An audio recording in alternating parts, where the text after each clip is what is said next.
As hell. Basic premise of the episode is that the Southlanders go up against Adar and the orcs, and they have an opportunity to best them.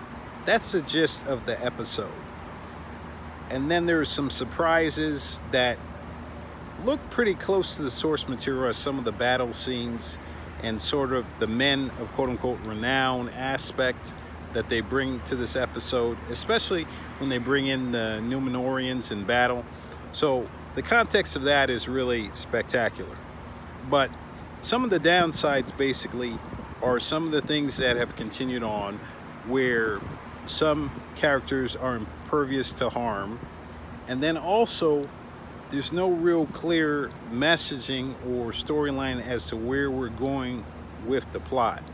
It's almost as if they're just sort of like making it up as they go along. I'd also say that this episode is probably the darkest one so far, just in terms of the subject matter and the way they shot it and the subtext, and they're trying to create this whole vision of like being caught in maybe some of the different infernos of Dante.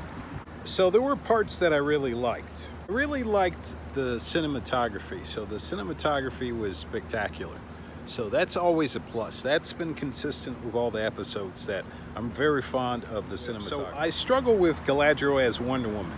So that bit I continue to struggle with. It's just like any battle, she's going to outshine everybody. So I would have bought the whole Galadriel as Wonder Woman thing if they made that consistent to all the elves.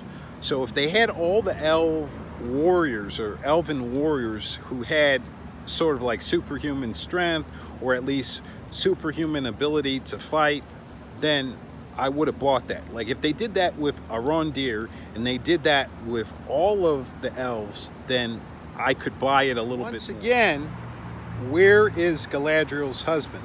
Where is Celeborn? Because they've just kind of messed up the timeline completely.